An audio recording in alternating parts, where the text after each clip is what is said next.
Muy buenos días, hoy es jueves 17 de diciembre, bienvenidos a los desayunos de Radio Televisión Española. La verdad es que casi todos hemos dormido poco esta noche. Como saben ustedes, muy poco después de las 10:30 de la noche se producía el ataque, no sabemos si el primer ataque de fuerzas norteamericanas y británicas contra Bagdad, objetivos militares en Irak. Una noticia no por esperada, menos dramática, menos sorprendente por las circunstancias que han rodeado este nuevo ataque norteamericano a posiciones iraquíes.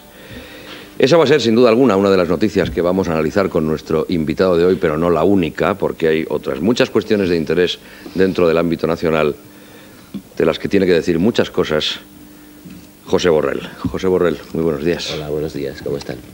¿Usted también ha dormido poco? He dormido poco y además tengo un catarro horrible, o sea que no les extrañe mi voz cavernosa. Bueno, pues yo mientras saludo a los demás, que le dé tiempo a tomarse el café, Muchas gracias. Que eso le ayudará, por supuesto, a entonarse. ¿Cómo se enteró ayer del ataque Pues nos norteamericano? enteramos mientras estábamos en una cena en el Hotel Palace con la Asociación de Periodistas Parlamentarios. Estábamos medio gobierno, casi toda la oposición y toda la prensa, o sea que nos enteramos todos a la vez. Lo que me pregunto es cuándo se enteró el gobierno español, ¿no? Si es que se enteró. Pues como estaba allí, ¿por qué no se lo preguntó? Se lo pregunté. Los que estaban no parecían haberse enterado antes, lo cual es preocupante. Una cosa de estas, si España pinta algo y si es un aliado de Estados Unidos, como parece por las declaraciones de esta mañana, hubieran debido saberlo. Y si lo sabían, hubieran debido contárnoslo a la oposición. Y si no lo sabían, pues significa que realmente no se nos toma la consideración debida. El que estaba bastante enterado era el señor Blair, el primer ministro británico, que salió inmediatamente a justificar el ataque, y no solamente a justificar el ataque, a decir, también Gran Bretaña ha estado en esto, ha ayudado, había aviones británicos, había armas británicas, ¿no? No es nueva la absoluta coincidencia de puntos de vista entre Blair y su primo Clinton, como dicen. Blair y su primo Su amigo Clinton, la estrecha relación que hay entre el presidente del gobierno inglés y el presidente de los Estados Unidos, personal y política. Pero si quiere de eso hablamos con calma, después, porque sí, me gustaría analizar el problema en profundidad. Es un tema de política internacional de enorme trascendencia. Me gustaría tener ocasión de explicar el punto de vista del Partido Socialista. La va a tener, sin duda alguna, como la tienen todos los que vienen a los desayunos, para explicarse, y usted lo sabe perfectamente. Muy buenos días, Julio César Iglesias. Hola, Javier. Hola, señor Borrell. Fernando Jauregui, buenos días. ¿Qué tal? Hola, buenos días a todos. Bueno, hablando del bombardeo a Irak, se está diciendo que uno de los problemas que plantea es que descafeína, lo digo porque veo que está dando vueltas usted al café, el Consejo de Seguridad de Naciones Unidas. Es decir, que parece que finalmente quedaría desautorizado el Consejo de Seguridad como un órgano de apoyo de cualquier acción de esta naturaleza. Pero por otra parte, se dice también, señor Borrell, que el análisis de la cuestión pasa por una encrucijada. Puede tratarse de una operación del señor Clinton para desviar la atención de la opinión pública americana cuando iba a iniciarse en el Congreso el proceso de destitución, que habrá de aplazarse, o bien puede ser también que el pasado día 15 de noviembre el señor Saddam Hussein también se había negado a que los inspectores pudieran practicar sus pesquisas con arreglo a las normas ONU, y por 28 minutos no ocurrió lo que anoche, lo cual parecería contradecir la idea de que Clinton lo habría hecho para desviar la atención americana. Díganos usted con qué se come lo que está pasando. Bueno, si le parece, entramos en el tema a fondo, Sí, ¿no? claro. Mire, aquí se juntan el hambre con las ganas de comer. Y creo que hay que deplorar el ataque, sus causas y sus consecuencias. El ataque en sí mismo, las circunstancias que lo han producido y, por supuesto, las consecuencias que tiene. El problema está en el incumplimiento, más o menos sistemático, más o menos argumentado, no de una imposición americana, sino de unas resoluciones del Consejo de Seguridad de las Naciones Unidas acerca de la forma en la que un país sospechoso de fabricar armas de destrucción masiva debe someterse a unos controles internacionales para verificarlo.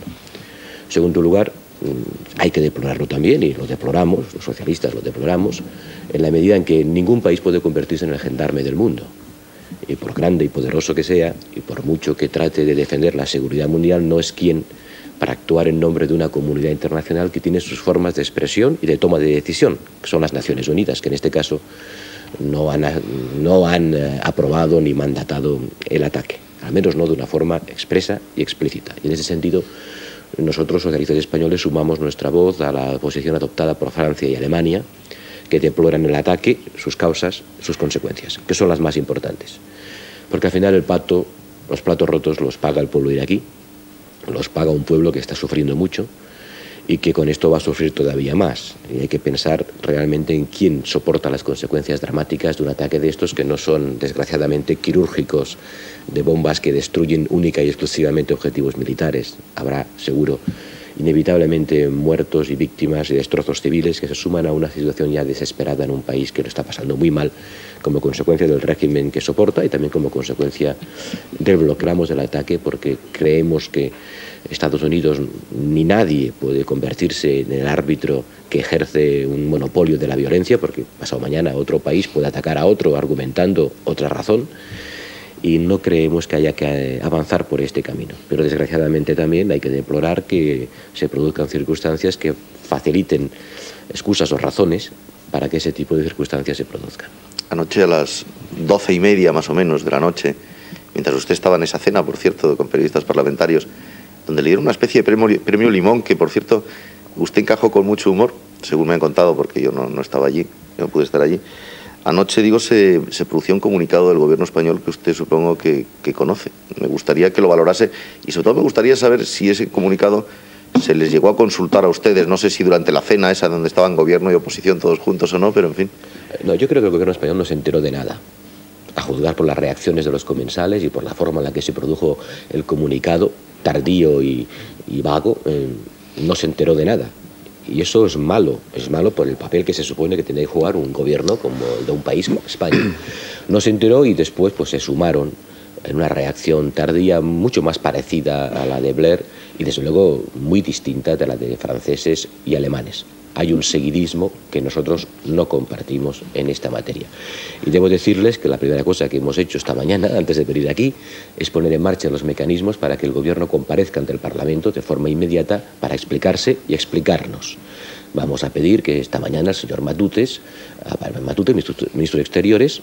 ¿Estaba en la cena? No estaba en la cena. Además creo que tuvo un pequeño problema de salud que espero que no le impida acudir al Parlamento. Si no puede acudir él, estaremos encantados de que acuda el presidente Aznar para que nos explique al Parlamento y a través suyo a todos los españoles qué sabía el Gobierno, qué sabe el Gobierno y cuál es su posición y su opinión. Ya le digo que creo que no se enteró de nada. Para que lo explique, perdone, hoy. Sí, hoy claro, mismo. Naturalmente, los ataques están siguiendo, es un tema de urgencia. España es un país al que se le puede pedir en cualquier momento que preste sus bases para ser utilizadas por el aparato militar americano. La oposición tiene que saber qué es lo que sabe el Gobierno. Tenemos el derecho a saber lo mismo que él sabe, si es que sabe algo. Y a continuación hemos de fijar una posición nacional al respecto. La nuestra como partido político ya se la he explicado, estamos en una posición de condena a la vez de unos y de otros, pero desde luego de deplorar los ataques, porque pensamos, sin entrar en disquisiciones jurídico-legales sobre si el mandato era implícito o tenía que ser explícito por parte de las Naciones Unidas, pero sí creemos que este es un camino que nos lleva a una situación donde alguien utiliza la fuerza con buenas intenciones quizá, pero desde luego fuera de un mandato de la comunidad internacional que tiene mecanismos para expresarse. Sí, ya sé que me dirán que a fin de cuentas en el Consejo de Seguridad está Rusia, que puede vetar cualquier iniciativa y por lo tanto hacer imposible cualquier ataque. ¿Sabe usted lo que hizo Rusia, no? Esperó al ataque y después convocó. Es probable, esas cosas ocurren así. No, pero es un dato. Sin duda, y entiendo las razones de los que dicen, bueno, sí, pero es que el Consejo de Seguridad es inoperante porque allí hay un país que vetará cualquier decisión. Bueno, pues habrá que negociar, habrá que discutir. Los ataques a Kosovo por parte de también fuerzas que instrumentan la legalidad internacional se han producido o no se han producido, pero se han planteado siempre bajo la cobertura de las decisiones políticas de la comunidad internacional, que existe como tal, que tiene sus instrumentos y procedimientos para tomar decisiones y los órganos que la representan. De forma que lamentamos lo que hacen unos y lamentamos lo que hacen otros. Pero quisiéramos saber qué opina el gobierno español, una vez que se haya enterado, sobre todo porque, como les digo, nos podemos ver en la situación de tener que contestar una demanda de utilización de instalaciones militares en territorio español. El embajador español en Naciones Unidas, Inocencio Arias, analizaba esta mañana en España a las 8 la cuestión y decía que estábamos, en el caso de Irak, ante un dilema perverso. Sí, el hambre y las ganas de comer, como le decía. Esa es la cosa, es decir, pues dejar que Saddam Hussein toree a la comunidad internacional o a los inspectores de Naciones Unidas, o atacar a Irak, con lo cual se provoca en un momento dado víctimas civiles. Y, por cierto, se habla de 5 muertos y 50 heridos, pero se dice que podrían ser 50 muertos y 300 heridos. Las cifras se verán con toda certeza revisadas. Nunca lo sabremos. Cada hora, nunca lo sabemos. Todavía no sabemos lo que ocurrió en el año 90, en la Guerra del Golfo. O sea, sin duda, que el dilema existe, es evidente, pero en fin, la política está hecha precisamente para arbitrar entre dilemas, muchas veces entre dilemas morales. ¿No? Eso, la política no es el derecho ni la ciencia. Y es cierto que hay un régimen dictatorial cuyas consecuencias paga sobre todo el pueblo iraquí, antes del ataque y mucho más después del ataque, que las paga en términos de bloqueo, de desnutrición generalizada de su población infantil, de la imposibilidad prácticamente de alimentarse, un país que tiene enormes riquezas minerales y que ahora se ve sometido a una presión y una escalada bélica que desgraciadamente la pagarán la parte más débil de esa población. Pero ese dilema sin duda existe, creemos simplemente que no puede ser resuelto de esta manera. Porque si eso es posible de esta forma, en esta circunstancia, ¿por qué mañana no nos encontraremos también enfrentados a otro uso unilateral de la fuerza, siempre, por supuesto, defendida o argumentada con circunstancias que a los ojos de algunos la hacen necesaria, pero que colocan a un país en un papel que creo que nadie debe tener de gendarme del mundo? Ya lo hemos visto, lo vimos en Sudán no hace mucho, ¿no? Sí, lo vimos también en Sudán hace mucho y ciertamente causó mucho menos problemas que ahora. Sin embargo, se dijo que se estaba... también eran distintas. Ya, pero se dijo que se estaba atacando una planta donde se fabricaban armas químicas y lo que se fabricaban eran medicamentos al final. Por eso creo, esta experiencia lo demuestra también, que en el mundo tenemos que utilizar instrumentos aceptados por la comunidad internacional para usar la fuerza. Más controles. Controles que representen la voluntad política del mundo ese global del que tanto hablamos, ¿no? Por ejemplo, en el 90-91, cuando la tempestad del desierto, el ataque iraquí a Kuwait y la réplica de la comunidad internacional, hubo un mandato de las Naciones Unidas, hubo una actuación coordinada y conjunta de muchos países que instrumentaban un mandato de las Naciones Unidas. En Yugoslavia, lo explicaba hace pocos días mi amigo Javier Solana, cuando se le reprochaba que hubiese tardado tanto tiempo en reaccionar para venir a proteger a los refugiados en la ex Yugoslavia. Decía, bueno, es que no podemos intervenir porque sí, necesitamos tener un paraguas jurídico que en nombre de una comunidad internacional nos permita actuar, porque de lo contrario el uso de la fuerza se puede convertir en una cuestión de circunstancias. Y no podemos aceptar un mundo donde la fuerza sea la consecuencia de la apreciación que hace el más fuerte de si debe o no debe intervenir en función de las circunstancias del momento que, desgraciadamente, también, como ustedes han dicho, se ven relacionadas con acontecimientos de la política interior americana. Bueno, pero eso entonces convierte en dramática la situación de la Unión Europea, por ejemplo, ¿no? Carente de una política exterior común, dividida en cosas tan importantes como esta, que divide también, por cierto, a las fuerzas políticas españolas. Yo no sé si de alguna manera no se está haciendo un análisis un poco demasiado poco profundo, ¿no? Europa necesita tener una voz única frente incluso a los Estados Unidos cuando en los Estados Unidos se actúa con desmesura, como parece ser este caso según su opinión. Bueno, es verdad. Eso pone de manifiesto que Europa carece de una política exterior y de seguridad común. Y nosotros, socialistas, siempre hemos defendido la absoluta necesidad de que Europa no sea solo un mercado, que no sea solo una moneda, que no se exprese solo en términos de porcentajes de crecimiento del PIB o de déficits públicos, porque es muy difícil enamorarse de un déficit público. Es decir, para que haya una voluntad colectiva, haya una emoción que trascienda las fronteras y los viejos estados nacionales para conseguir construir una comunidad más amplia, una comunidad de intereses, de emociones. Entonces hace falta pintar en el mundo algo colectivamente. Y Europa es un gigante económico, pero es un enano político. Es un enano político, un gigante económico, pero un enano político. Ha tenido una guerra atroz a media hora de vuelo de Roma y no ha sido capaz de establecer ni siquiera un magisterio político o una capacidad de disuasión.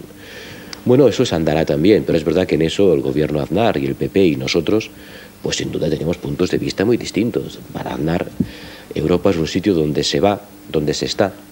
Y para nosotros Europa es una idea a construir, un proyecto político que no puede quedarse únicamente en la convergencia monetaria. Sí, pero fíjese... No, es que yo iba a hacer una Iba a intentar cambiar el tercio, hacer una pregunta larga para que el señor Borrell se pueda tomar el café, porque si no, el café lo va a tener ya para pegar carteles electorales, naturalmente. Hombre, todavía no, falta más de un año para las elecciones. Es que yo le iba a preguntar si había dado usted, tómese usted el café, José, que debe usted estar helado ya. Si usted había dado la orden de apretar el acelerador por si se adelantan las elecciones.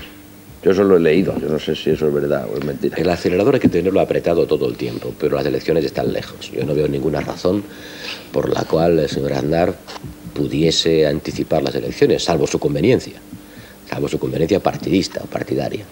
No, pero hay elecciones en Cataluña, o las habrá, no sé si en marzo o en octubre, pero este año toca. Parece que más bien en marzo. No lo sé, también será porque a Pujol le convenga, porque tocan en octubre. No lo digo porque estuvo aquí ayer el señor Molins. No creo que Molins lo sepa tampoco, pero si las hay será porque a Pujol le interesa. No creo que a Cataluña le interese ni haya nada que justifique que las elecciones catalanas sean en marzo. Si las hay será porque Pujol tiene temor de que Maragall se consolida fuertemente y que esperar 9 meses no le puede reportar nada bueno. Pero tocan en octubre y las elecciones hay que hacerlas cuando tocan. Hombre, a no ser que haya razones de interés general que lo justifiquen. Cuando la Constitución o los estatutos le dicen a los presidentes de gobierno que pueden disolver, pueden y lo hacen cuando quieren. Pero la razón por la que pueden... Ahí está la estadística. Sí, la razón por la que pueden no es una razón que valga en cualquier caso y circunstancia, debe ser una razón de interés general. Pero bueno, es igual, la usan como quieren y Pujol puede disolver, pero si lo hace es porque le conviene a él, no porque Cataluña lo necesite. En cualquier caso, en marzo o en octubre hay elecciones en Cataluña, las hay en los municipios, las hay en la mayor parte de las autonomías, en junio, y hay europeas, en junio también. Y francamente yo no veo ninguna razón por la cual tenga Aznar que anticipar las elecciones generales, que deberían ser cuando toca, en marzo del 2000, y por lo tanto la cola de pegar carteles por eso, pero carteles hay que seca. Pero hay que empezar, pero habrá que pegar carteles también en las catalanas y habrá que pegar carteles también en las municipales, ¿no? Hacía referencia, Javier, a una reunión de su grupo parlamentario en la que usted estuvo, de la que trascendió a los periódicos que usted habría proclamado una especie de alerta electoral por si acaso había un adelanto. Alerta electoral no, pero les había dicho y les digo a mis compañeros diputados que hemos de reforzar la contundencia con la que ejercemos la oposición. Y ayer ya se vio en el debate sobre la Cumbre Europea de Viena, que hemos sido una oposición muy responsable, muy razonable, muy dispuesta a buscar consensos con el gobierno. Tenemos 14 años de experiencia de gobierno y eso... ¿Entienden lo que quiero decir? Eso crea hábito, ¿no? Genera una actitud de cultura de gobierno que está muy bien, pero que hay ya que plantar al gobierno la realidad de sus incumplimientos, la realidad de sus políticas y manifestar en una oposición parlamentaria mucho más contundente, porque si no, no saltaremos la barrera de la comunicación y para hacernos un hueco en los telediarios, que cuesta mucho, quizá haya que hacer una oposición más contundente, porque de lo contrario, entre nuestra voluntad de consenso, legítima, razonable y sin duda loable, y lo difícil que es enfrentarse al mundo, diré, de cuasi censura en las televisiones públicas, pues pueden los españoles apreciar que no hacemos la oposición que un país democrático necesita. Perdone un momento, porque habla usted de censura en las televisiones públicas. De cuasi censura. Bueno, yo le niego la mayor, como director de informativos de esta casa. Pues yo puedo decirle que la apreciación que tengo, y no estoy poniendo en cuestión a los profesionales de la casa, y mucho menos a usted, ni a nadie en particular, pero yo tengo una opinión que creo que comparten muchos españoles, que es que hay un filtro y un sesgo en el tiempo que las televisiones públicas, el tiempo y la forma en la que las televisiones públicas permiten que la oposición se manifieste en los servicios informativos. Pues hay 10 millones de españoles que se informan por esta casa. Pues se informan mal. Bueno, les informan mal. Bueno, pues yo... ¿Quiere que hagamos una prueba? Ayer hubo un debate importantísimo en el Parlamento sobre la Cumbre de Viena. Un debate muy importante donde la oposición manifestó una serie de argumentos. Quisiera que me dijera cuánto tiempo salió en la televisión pública ayer el presidente del gobierno y cuánto tiempo salió el líder de la oposición. ¿Sabe usted que los minutados están a disposición? No, pues, de todas formas, yo creo, señor Borrell, sí, que este es un programa en el que usted viene a hablar de lo que quiera y yo, desde luego, no se lo voy a impedir como no lo he impedido nunca. Y, por lo tanto, para mí, esta es una cuestión interna, muy antigua. No, interna no. Muy antigua. Interna nada. y que... Interna nada. Diga usted lo que quiera, que yo no voy a decir nada. Faltaría más que no pudiera decir lo que quiera. Pero, ¿alguna vez se le ha dicho a usted que no puede decir algo aquí? Pero, oiga, mire, yo no vengo aquí a discutir con usted. Pues ni yo con usted. Entonces, simplemente le digo que cree la oposición, y no se lo digo a usted como un profesional del medio, pero así aprovecho la ocasión para decirles a los ciudadanos que la ven y la usan como instrumento informativo, que la oposición de este país tiene la opinión, tiene la sensación de que hay un uso sesgado del tiempo y la forma en la que a través de los servicios informativos públicos la oposición puede expresarse. Y le pongo un ejemplo, y espero que usted me pueda contestar quizá al final de este encuentro. ¿Cuánto tiempo tuvo ayer en los telediarios públicos el líder de la oposición para explicar la posición de la oposición sobre la cumbre de Viena y cuánto tiempo tuvo el presidente del gobierno? Los dos intervenimos en el Parlamento. Me gustaría simplemente saber cuánto tiempo salió el uno y cuánto tiempo salió el otro. Y eso puede ser un buen ejemplo de una circunstancia que creo que se puede mejorar. Que se puede mejorar para que la democracia sea más efectiva. Y eso, usted perdone, pero creo que tengo el derecho a decirlo con toda la cortesía de lo que estoy haciendo. Bueno, pues yo... Sí, antes de nada, señor Borrell, estamos a 17 de diciembre. No le cortes a don Fernando. No, por Dios, no. Yo es que hace un rato, yo hace un rato quería preguntarle al señor Borrell, cuando Javier González Ferrari habló de lo del acelerador, de pisar el acelerador, le quería preguntar precisamente sobre esa posición de ustedes con referencia a la Unión Europea, sobre esa posición de oposición a la posición del gobierno, si se puede decir así. Hombre, a veces para saltar esa barrera que ustedes dicen, siempre que vienen aquí lo dicen, por cierto, esa barrera que ustedes dicen que encuentran en los medios públicos, a lo mejor, y en privados también, porque también incluyen en eso los privados, a lo mejor adoptan unas posturas excesivamente maximalistas en algunos temas que yo creo que deben ser objeto siempre de consenso con el gobierno. Es decir, si el gobierno, cualquier gobierno, el de ustedes antes cuando les llamaban pedigüeños injustamente y el del señor Aznar ahora, intenta lograr una posición favorable, por ejemplo, con los fondos de cohesión europeos, a lo mejor la oposición de toda la haya, todas las oposiciones, todos los nacionalistas, los socialistas, Izquierda Unida, deberían respaldar de una manera al 100%, de una manera sólida y fiera, perdón un momentito, y fiera al gobierno. Cuando estamos en un proceso de conversaciones o de negociaciones, que a lo mejor son negociaciones con los terroristas de ETA para lograr una paz definitiva, probablemente la oposición, y en esto es verdad que ustedes lo hacen, debe lanzarse de una manera fiera a apoyar también al gobierno que sea. No sé si todas las oposiciones lo hacen como ustedes, pero en fin, en el tema de la Unión Europea no estoy seguro de que, de los fondos de cohesión, esta última discusión, no estoy seguro de que eso siempre haya sido así. No ha sido siempre así, desde luego. Cuando nosotros gobernábamos, recuerden ustedes cómo Aznar acuchilló por la espalda a Felipe González. Cuando este estaba negociando en Edimburgo los fondos de cohesión, Aznar le llamó pedigüeño. Eso lo acabo de recordar yo mismo. No, pero es importante recordarlo, porque gracias a esa negociación España ha conseguido 1,5 billones de pesetas en infraestructuras, que las consiguieron los gobiernos socialistas de entonces, con un apoyo descriptible. Yo creo que fue uno de los momentos más viles del comportamiento político de la oposición con respecto al gobierno. Cuando estos son unos pedigüeños que no merecen lo que piden, dijo la oposición del gobierno español que discutía en Edimburgo fondos para España. Y le dije a Aznar ayer, esto lo he dicho un par de veces más y lo repito ahora, que nosotros no le vamos a pagar con la misma moneda. Y yo me he paseado por todas las capitales europeas, porque todas, o casi todas, están gobernadas por gobiernos socialistas. Y en todas partes he defendido la posición española, porque lo que consiga Aznar para España, no es para él, ni para su partido. Somos los primeros interesados en que las cosas vayan bien en este país. No se pueden quejar de nuestra ayuda, de nuestra colaboración. Lo que ocurre, y eso lo entenderán todos, es que en todas partes te contestan lo mismo. Todo el mundo dice, oiga, ayúdate y te ayudaré. Y me dicen muchos ministros de Hacienda europeos, nosotros no podemos bajar los impuestos porque tenemos que hacer aportaciones a los presupuestos comunitarios que reciben países que se permiten bajar los impuestos como el suyo. No pretenderá Aznar que nosotros financiemos con los impuestos de nuestros contribuyentes las bajadas que él concede a los suyos. Antes de pedir cohesión, hay que demostrar coherencia. Y Aznar no demuestra ninguna coherencia en este terreno. Este gobierno es incapaz de utilizar una tercera parte de los fondos de cohesión que conseguimos los socialistas. Ha dejado sin gastar una tercera parte de los fondos de cohesión. ¿Por qué? Porque no pone la cofinanciación nacional necesaria para que, sabe usted que una parte lo paga Europa, otra parte lo paga el país que lo recibe. Como no pone en su parte, Europa no pone a la otra. Eso también lo saben en Europa. Es una posición complicada la suya, pero nosotros no podemos resolver sus incoherencias. Nuestra ayuda, toda la que necesite, si se dejan, claro.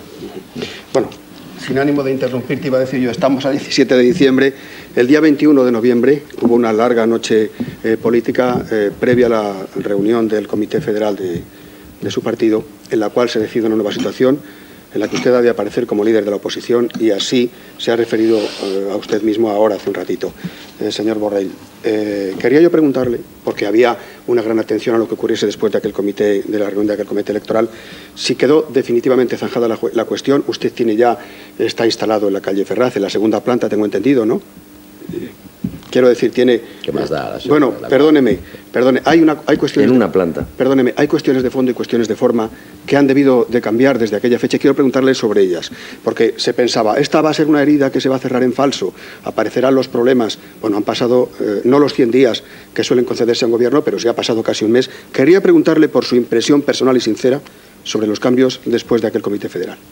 Creo que fueron muy positivos, ¿no? Y además ustedes mismos lo habrán podido observar. En los medios de comunicación en el último mes ha desaparecido la polémica interna en el Partido Socialista. El coche ha salido definitivamente del taller. Está ya reparado y está rodando. Y cada día irá más a prisa. Es un tema que ha quedado resuelto, como lo hacemos los socialistas, a veces con un exceso de mediatización, de transparencia, de trascendencia pública. Pero cuando en un partido hay un problema, se discute. Y cuando se discute y se llega a una conclusión, se aplica. No, creo que lo que ocurrió ha sido una buena solución a un encaje de funciones que no es fácil de hacer, no teníamos ninguna experiencia, y que en 3 o 4 meses hemos conseguido ajustar las piezas de forma que el que ganó las primarias ejerce como líder de la oposición. Eso es bastante lógico, y esto requiere definir qué cosas hace uno, qué cosas hace otro. Pero después de este Comité Federal, el secretario general Joaquín de Almunia y yo mismo nos hemos corresponsabilizado a partes iguales de la dirección y del liderazgo del partido, de la dirección política y de la tarea de oposición al gobierno, y por lo tanto somos los dos garantes de que este acuerdo, que es un acuerdo de funciones, que como le digo, era posiblemente imposible de acertar al 100% a la primera, nos conduzca a una capacidad de hacer oposición que sea más manifiesta por parte de los ciudadanos, para proponer no solamente críticas, sino también alternativas, y hacernos de nuevo merecedores de la confianza mayoritaria de nuestro país. ¿Cuándo se va a entrevistar a usted con el presidente del gobierno? Porque se va a entrevistar usted ya, no va a ir el señor Almunia. Pues cuando las circunstancias lo aconsejen y lo requieran. Pero el problema no era quién se entrevistaba con Aznar, ¿no? Era un poco una... No, pero el liderazgo también hay que visualizarlo. Sin duda. El que el líder de la oposición sea el interlocutor del presidente del gobierno sobre los grandes temas de la gobernabilidad de un país es norma habitual y lógica en todos los países democráticos, ¿no? El presidente del gobierno, alguien que aspira a serlo, son los interlocutores desde el gobierno y desde la oposición de los grandes temas políticos del país. A lo mejor hay temas que no requieren que sea siempre el líder de la oposición quien actúe como interlocutor, pero normalmente así es, así será, así debe ser y así será. Pero hay que encontrar circunstancias que lo justifiquen, y de momento no las hay. En cuanto las haya, no lo dude que el Partido Socialista pedirá ver al presidente del gobierno, y el líder de la oposición en su nombre le dirá lo que le tenga que decir, y seguramente habrá cosas que exigirán que hablemos. Estamos todos pendientes, por ejemplo, de la resolución que tiene que tomar el Tribunal Supremo acerca de la petición de indulto formulada por un grupo de ciudadanos con respecto a las condenas de Barrio Nuevo y Vera. Sobre ese tema, por ejemplo, habrá que hablar, y nosotros hablaremos y le diremos al gobierno lo que pensamos que debe hacer, y se lo diré yo. Y en ese momento, cuando esto ocurra, pues comprometeré no solo la responsabilidad política del Partido Socialista, sino la mía propia como candidato. Pero para eso estamos esperando a que el Tribunal Supremo emita su opinión, y hasta que no lo haga no vamos a decir nada, porque no queremos que se interprete en ningún caso como una forma de hacer presión sobre lo que tengan que decidir los jueces. Espero que no se enfade usted conmigo mucho, señor Borrell, si le digo que discrepo radicalmente de algo que usted acaba de decir. Dice que no hay razones que motiven una petición de entrevista con el presidente del gobierno en unos momentos en los que se está empezando a hablar con ETA para pacificar Euskadi, que es un momento histórico. Hombre, en unos momentos en los que realmente se inicia un nuevo periodo político, entramos en un periodo preelectoral que habría que en el que habría que pactar a lo mejor unas reglas del juego. Bueno, yo sinceramente, perdóneme que se lo diga, pero en un momento clave, por otro lado, en la marcha hacia Europa, ya lo hemos dicho antes, permítame, pero creo que muy pocas veces se ha justificado tanto un encuentro entre el jefe de la oposición y el jefe del gobierno como ahora, con perdón. Pues a lo mejor tiene usted razón. Y si analizando las circunstancias resulta que hay hechos que lo exigen, tenga la seguridad de que pediremos esa entrevista. No es que no queramos tenerla. Pensamos que el diálogo no tiene por qué ser únicamente en la soledad de un encuentro entre dos personas. Ayer discutimos sobre Europa muchísimo el presidente del gobierno y el líder de la oposición. Nos pasamos toda la tarde discutiendo sobre eso en el Parlamento. El encuentro entre líderes políticos muchas veces tiene que ser con luz y taquígrafos, como ayer en el Parlamento. Otras tiene que ser reservada y discreta, como los encuentros solas. Y cuando hay circunstancias que pensamos que lo requieren y lo exijan, lo haré. A lo mejor es mañana, puede que mañana no sea exactamente el mejor momento, pero no tratamos de demorar esa reunión. Cuando pensemos que haya causas, razones que la justifiquen, la pediremos, tendrá lugar dentro de la más absoluta normalidad, estoy seguro, tanto por una parte como por la otra. ¿Por qué no nos explica la posición del Partido Socialista respecto a la bajada de impuestos? ¿Por qué se oponen ustedes a la bajada de los impuestos del IRPF? Porque da un trato muy injusto a las rentas del trabajo con respecto a las rentas del capital. Fundamentalmente por eso. Porque trata de una manera mucho más benévola a las rentas que proceden del capital, especialmente del capital financiero, y siguen haciendo que las rentas del trabajo soporten un peso desproporcionadamente mayor. A mí no me preocupa, lo he explicado muchas veces, que el tipo máximo del impuesto sea el 50 o el 48. Comprenderá que era el 56. Era el 56. Nosotros hicimos una ley por la cual preveímos que se bajase al 50%, tan pronto como las circunstancias del país lo permitieran.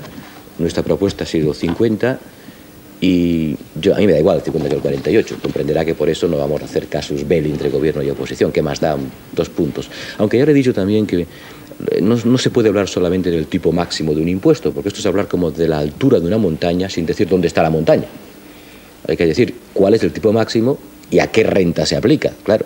Porque no es igual un tipo del 50% para una renta de 5 millones que para una renta de 50 millones. Seguramente tendríamos opiniones distintas según un caso y el otro. Pero ese no es el problema fundamental. El problema fundamental es que las grandes plusvalías se someten a una tributación del 20%, cualquiera que sea su cuantía, y en cambio las rentas del trabajo soportan una escala progresiva. Eso es muy injusto y muy ineficiente. Y además ahora hay una razón adicional que también advertimos que se iba a producir, que es el inmenso carajal que se puede organizar con el invento este de que los trabajadores tengan que darle a sus empleadores, a sus empresarios, datos, algunos confidenciales, para que estos les puedan calcular un tipo de retención que equivalga a la declaración que tendrían que hacer dentro de un año. Entonces, Rato y Aznar presumen de que han liberado a los trabajadores españoles de hacer la declaración de la renta si ganan menos de 3,5 millones, cuando realmente lo que han hecho es obligarles a hacerla no dentro de un año, sino a hacerla ahora, y no frente a la administración tributaria, sino frente a su empresa. Porque ahora tienen todo el mundo que darle a sus empresarios unos datos que son los que se usan para hacer la declaración de la renta, para que los empresarios les calculen un tipo de retención que sustituya a esa declaración. El lío está siendo monumental, porque las empresas, sobre todo las pequeñas, no tienen la capacidad para que en la nómina del mes de enero le apliquen a cada trabajador un tipo que equivalga al que le tocaría hacer en la declaración dentro de un año. Y le hemos pedido al Gobierno, y esta mañana vamos a insistir también en este tema en el Parlamento, que reconsidere lo que es una medida que va a tener enormes consecuencias, enormes dificultades, y que en el fondo revela una actitud demagógica, porque no es verdad que la gente no tenga que hacer declaración, la tiene que hacer ahora en vez de hacerla dentro de un año. Pero dar los datos al empresario para que te calcule la retención es hacer la declaración de la renta, señor Borrell. Depende de qué datos. Depende de qué datos. Pues si tiene usted 2 hijos o 3, hasta ahora, y si eso lo desgrava de una forma u otra. No, veo que está usted mal informado. Hasta ahora, puede pasarme. Hasta ahora el empresario calculaba la retención porque sabía su sueldo y porque usted le decía el número de hijos que tenía, punto. Y luego ya ajustaba las cuentas con Hacienda al hacer la declaración. Y entonces decía si se compraba una casa, si tenía un hijo minusválido, si había estado enfermo. Todas las circunstancias personales que concurrían en su caso lo ponían en la declaración para ajustar. Y eso depende de uno al otro. Y como no va a haber declaración, ahora esas cosas las tiene usted que contar al empresario para que el empresario le haga una especie de declaración y le diga al tipo al que le sale. Y hay muchas cosas que revelan de la intimidad de la gente. ¿Por qué tiene que contarle a su empresario si se ha hecho unas gafas o no? No, o si tiene un hijo minusválido, se está comprando una casa, cuánto paga de hipoteca. Son cosas que razonablemente no tiene uno por qué contarlo al empresario. Y lo gracioso es que le dicen en los papeles de Hacienda, y si no lo cuenta usted, soportará una retención mayor de la que le toca. Anda, qué bien. O sea, que la intimidad tiene un precio, ¿no? O sea, si yo no quiero contar las cosas que creo que son de mi intimidad, soportaré una retención mayor de la que me toca. Era mucho más fácil lo que había antes, una retención de carácter general y la declaración posterior. De eso ya verá usted cómo habrá que hablar más, porque el país va a entrar en una situación conflictiva, porque los empresarios van a tener dificultades para aplicar una norma y los trabajadores van a también a encontrarse en situaciones incómodas. Hablando de cuestiones que pueden tener trascendencia histórica, yo vuelvo a lo que decía Fernando Jáuregui. Hablamos de una situación peculiar, hay una tregua indefinida de ETA, una necesidad de consolidación de la paz en Euskadi, por otra parte, una necesidad de formación de un gobierno que haga, repito, la comunidad autónoma susceptible de ser administrada. El día 4 publicaba un conocido político un artículo titulado Libertad y Autonomía. ¿Se reconoce usted en ese título, sí, supongo? Sí, un artículo que publiqué yo con ese título. Bien sabe, señor Borrell, que en su momento fue tildado de jacobino y redento. Habla en ese artículo usted de un concepto que es el de soberanía originaria, y dice usted que desde los nacionalismos se reclama una soberanía originaria que tendría una base histórica, pero que no está en la base intelectual de los modernos estados de derecho. Yo no sé si esto puede parecer muy complejo dicho así, pero sí parecía aquello una crítica al actual nacionalismo, una crítica, y quiero pedirle yo opinión sobre ella, porque sin duda alguna su acción política como líder de la oposición va a basarse mucho en esa formulación. ¿Por qué dice usted que esa soberanía originaria que se reclama desde los nacionalismos, particularmente desde el vasco, no tendría, no digo legitimidad, sino base en un Estado de Derecho moderno? Porque los Estados de Derecho moderno nacen del pacto constituyente o constitutivo, que se refleja en sus constituciones. Porque los derechos no tienen un origen natural ni histórico. Los derechos resultan de la ley.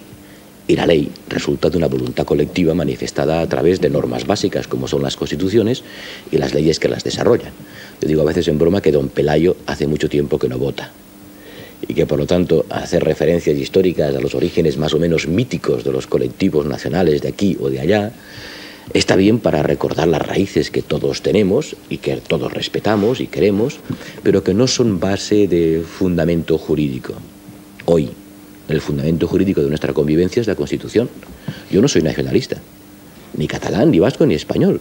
Pero es usted catalán, ¿no? Soy catalán, pero no nacionalista catalán. Soy español, pero no nacionalista español.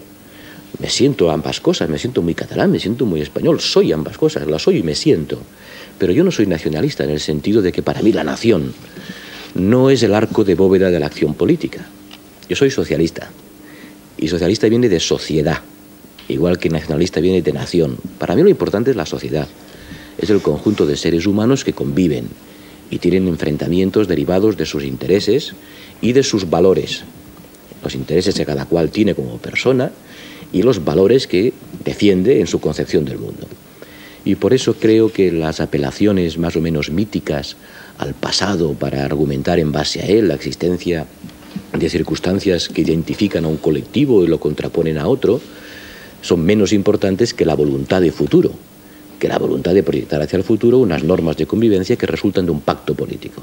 Ni don Pelayo, ni el Cid, ni Wilfredo el Belloso, el Pilós, votan. Hace mucho tiempo que dejaron de hacerlo, nunca lo hicieron. Y para mí la España que defiendo no es la España de los Reyes Católicos, es la España de la Constitución. Está un poco lejana, ¿no? La España sí, pero a mí me la enseñaron en los libros de historia. Y a mí. Claro, pues recordemos a estos dos eso, señores, ¿no? Y a esos señores. Pues precisamente lo están viendo. Ya sé que mi caso no es único y particular, que toda una generación de españoles fue educada en unos valores históricos que no son aquellos en los que yo baso mi concepción de España. La España que defiendo, la España que queremos construir, no es la que hunde las raíces en, como le digo, un pasado más o menos mítico. En la España una grande y libre de los reyes católicos y los correajes de la falange. No, es la España de la Constitución. La España que resulta de un pacto de todos sus pueblos, que puede ser modificadas, hablamos de eso muchas veces sin demasiada precisión, pero que naturalmente tenía que serlo, en cualquier caso, de acuerdo con las normas que la originaron. Eso es lo que quise decir en ese artículo, que los derechos no tienen fundamentos naturales, que los derechos resultan de los pactos políticos. Yo, si me permite, me gustaría cambiar de tercio, señor Borrell, porque antes ha hablado usted de pasada, de los indultos de Barrio Nuevo y Vera. Yo creo que es importante hablar de eso. Yo tengo la sensación, señor Borrell, espero que otra vez que no se enfade usted conmigo. Pero no está usted dispuesto, bien, usted dispuesto a enfadarse, pues en fin, espero que no se enfade usted conmigo. Pero yo tengo la sensación de que usted no comparte algunas posturas dentro de su partido. Y me refiero, por ejemplo, a las manifestaciones de los sábados en Santa Carabanchel, o algunas manifestaciones de los sábados. No, en Guadalajara. Perdón, en Carabanchel, en Guadalajara. Ese ha sido un lapsus. Ha sido un lapsus. Carabanchel está cerrado ya. Estaba pensando en otros pasados. Estamos hablando de otros pasados, hablando de otros pasados. Tengo esa sensación, sinceramente, y tampoco sé muy bien si ustedes estarían, o usted personalmente, perdón, estaría a favor de un indulto que tuviese otras contrapartidas con otros presos. Pensando, por ejemplo, en la polémica por venir, y que supongo que en algún momento tendrá que ser objeto de una discusión entre usted y el jefe del gobierno y el presidente del gobierno, pues por ejemplo, sobre la salida de los miembros de la mesa de Ribatasuna, por ejemplo, de la cárcel. Mire, este es un tema del que ya hemos hablado mucho y no podré decirles nada de nuevo, pero quizá convenga recordar algunas cosas. El 80% de los presos de ETA que están en las cárceles y que pueden ser un instrumento para conseguir, a través de una política penitenciaria adecuadamente graduada, que la tregua continúe y que la paz se consolide, lo están gracias a la tarea hecha por Barrio Nuevo y Vera. Eso hay que recordarlo también, porque esta gente estuvo mucho tiempo, en circunstancias muy difíciles, al frente de un ministerio cuando peligraba en España la convivencia pacífica y el terrorismo nos azotaba con enorme dureza. Y yo creo que la sentencia por la que están en la cárcel, y están en la cárcel por un hecho concreto, no por una valoración general de comportamiento, el secuestro de una persona, creo que es una sentencia injusta. Lo creo y lo defiendo y actúo en consecuencia. Y creo que, sobre todo, que no se les puede utilizar como moneda de cambio de ningún arreglo con otros presos. Es decir, aquí no hubo una guerra entre ETA y los gobiernos socialistas que dejó prisioneros de ambos campos que ahora se canjean para sellar la paz.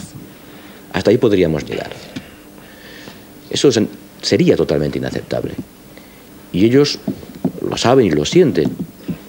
Y creo que eso es lo que tenemos que explicar muy bien. No puede ser que la solución al conflicto sea una especie de canje de prisioneros, salen unos, salen otros, porque sería otra vileza colocar al mismo nivel a Barrio Nuevo y Vera y a los presos de etarras. Eso es para mí lo fundamental del argumentario. Y puesto que, a pesar de lo que dijo Aznar cuando estaba en la oposición, va a haber reinserción de presos de etarras, y él dijo que no la habría, ¿lo recuerdan? Ni un día, ni un kilómetro no los acercaría y no los reinsertaría. Bueno, pues lo va a haber. Lo que no podemos aceptar es que esto se produzca a lo largo de una especie de proceso paralelo en el que se trate a unos presos y a otros como moneda de cambio del proceso para llegar a la paz. Pero, sí. Por aclarar las cosas, porque yo no he leído después ningún desmentido, ¿cuál es la postura del Partido Socialista, la oficial, cuando se califica, por ejemplo, por parte de una diputada del Partido Socialista a los señores Vera y Barrio Nuevo de presos políticos? Bueno, las opiniones de cada cual son las opiniones de cada cual y las que comprometen a la dirección del partido son las que emite la dirección del partido. Y sobre ese tema la dirección del partido y yo mismo, recuerden que hice una declaración solemne dirigida al país poco tiempo después de la entrada en prisión de Barrio Nuevo y Vera, donde sin duda alguna no utilizaba esta expresión, ustedes lo recordarán. Yo me he limitado a decir que entiendo que la condena es injusta y lo opinan también varios magistrados que la dictaron. Aceptemos que su criterio jurídico es tan válido como el de los demás. Y con eso no trato de invalidarla, ni de condenarla, ni enfrentarme con el Poder Judicial, por el que tengo el máximo respeto y cuyas decisiones acatamos. En los tribunales la regla de la mayoría cuando es un órgano colectivo vale y si hubo una mayoría que pensaba de una manera, esa sentencia está ahí, está recurrida y el Estado del Derecho dirá su última palabra. Pero en el Estado del Derecho no solo cuentan las sentencias, también cuenta el análisis político de la conveniencia de que se cumplan. Y eso pone en manos del gobierno una capacidad de indulto regulada por la ley, una ley muy antigua, por cierto, de hace 100 años, que en nuestra opinión, y en su momento diré cómo, debería ser utilizada. Precisamente yo iba a preguntarle por el uso que Perdona, ustedes... aunque los interesados se nieguen, no quieran el indulto, y lo han dicho por activa y por pasiva. Sí, y hacen muy bien, yo entiendo perfectamente su posición, yo la compartiría seguramente. Si usted estuviese convencido que ha sido condenado injustamente... Estoy convencido. Usted no ha sido condenado, por lo tanto no puede estar convencido de nada. Pero si estuviera... Ya no estaré convencido de mi vida, ¿no? Señor Borrell, no se ponga usted así. No, vamos a ver, quiero decir, si alguien está condenado, y usted no es su caso ni el mío, afortunadamente para los dos, si usted estuviese condenado y estuviera seguro de que la condena es injusta, basada en un testimonio falso, y que usted ni autorizó, ni participó, ni conoció ese secuestro, no lo autorizó, no participó en él, y está convencido de que es así y que está condenado por un testimonio falseado, usted no querría el indulto, usted querría que se reconociera su inocencia. Y yo también, todos. Pero la legislación sobre el indulto no exige que el condenado lo pida, porque un indulto no invalida una sentencia ni la cuestiona. No la cuestiona, no dice si es buena o es mala, así que, porque no podría, un gobierno no puede cambiar una sentencia dictada por un juez. Un indulto lo único que hace es analizar la conveniencia de que una sentencia que no se discute se aplique. Porque los jueces a veces dictan sentencias porque la ley la interpretan de cierta manera, pero ellos mismos pueden entender que no es conveniente que esa sentencia se aplique. ¿Por qué?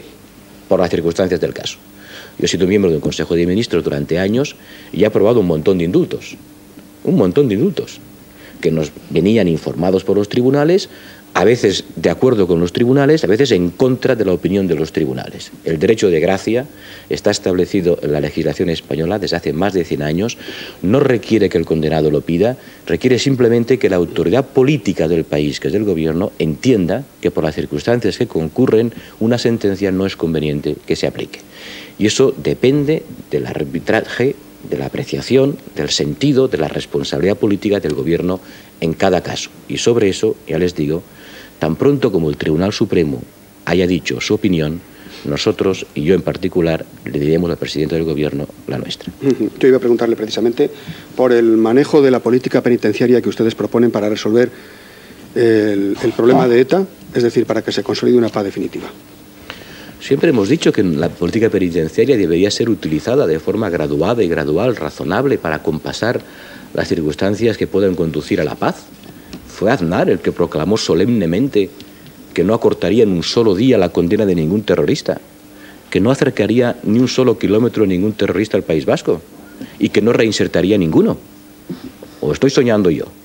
Lo dijo, lo argumentó como forma de presión del todo vale contra un gobierno que decía lo contrario, decía, mire usted, la reinserción está en la Constitución y se puede y se debe utilizarla caso a caso y además probablemente será muy necesario hacerlo en algún momento. Hay cosas que yo no puedo contar porque forman parte de los contactos discretos entre gobierno y oposición, pero sin duda el gobierno tendrá que utilizar la política penitenciaria para acompañar el proceso de marcha hacia el fin de la violencia en el País Vasco.